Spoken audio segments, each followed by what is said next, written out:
Assalamualaikum warahmatullahi wabarakatuh. Perkenalkan, saya Cici Fitria dengan BP 1910832020 yang pada kesempatan kali ini akan menjadi moderator pada kelompok 2 pada tugas pemikiran politik barat yang beranggotakan saya sendiri Cici Fitria dengan BP 1910832020 serta Devi Permatasari, Tika Krana Rahman, Muhammad Jordi Pramulya, M. Durga Ananda, Irma Sundari Nasution, serta Kevin. Baiklah, penjelasan lebih lanjut akan dijabarkan oleh rekan-rekan saya. Saya akan menjelaskan definisi dari feminisme. Feminisme adalah serangkaian gerakan politik, sosial, dan ideologi yang memiliki kesamaan tujuan, yaitu untuk membangun, mendefinisikan, ataupun mencapai kesetaraan gender, baik di bidang politik, sosial, ekonomi, dan pribadi. Baiklah, sebagaimana yang dijelaskan oleh teman saya tadi mengenai pengertian feminisme. Di sini, saya akan menjelaskan tentang teori feminisme. Teori feminisme sendiri hadir oleh kaum feminisme yang memahami sifat ketidaksetaraan gender dengan memeriksa peran sosial atau peran wanita dalam kehidupan manusia. Dan juga pengalaman hidup perempuan. Itu juga mereka juga turut mengembangkan teori-teori disiplin ilmu dan menanggapi isu-isu tentang gender, apakah itu pelecehan seksual. Gerakan feminisme sendiri yaitu bertujuan untuk menuntut hak-hak wanita sama di depan umum, sama dalam mendapatkan pekerjaan, sama atas HAM yang layak atau penyetaraan HAM gitu. Dan juga termasuk sektor pekerjaan seperti mendapatkan cuti hamil dan sebagainya. Feminisme adalah ideologi politik yang berdasar pada elemen non-manusia, yaitu yang dipertimbangkan pada kehidupan manusia, hal-hal yang mempengaruhi hidup manusia, dan sebagai ekosistem. Ekologisme bisa berupa sosial, ekonomi, dan politik.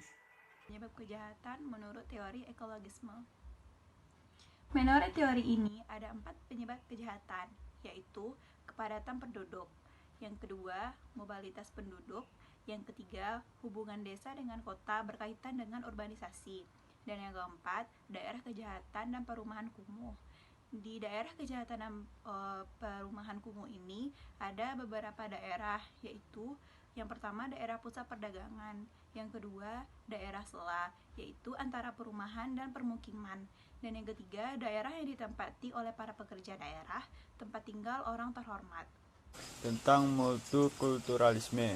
Multikulturalisme adalah kebijakan kebudayaan yang menekankan penerimaan terhadap realitas keagamaan, pluralitas, dan multikultural yang terdapat dalam kehidupan masyarakat. Masyarakat multikultural adalah suatu masyarakat yang terdiri dari beberapa macam komunitas budaya dengan segala kelebihannya, dengan sedikit perbedaan konsepsi mengenai dunia, suatu sistem arti, nilai, bentuk, organisasi sosial, sejarah, adat, serta kebiasaan. Saya ingin menjelaskan tentang ada 3 hal yang dapat menyebabkan multikultural. Yang pertama, perkawinan campuran. Perkawinan campuran di sini maksudnya adalah apabila seseorang kawin dengan yang beda suku atau beda budaya, maka akan terjadi campuran budaya antara keduanya.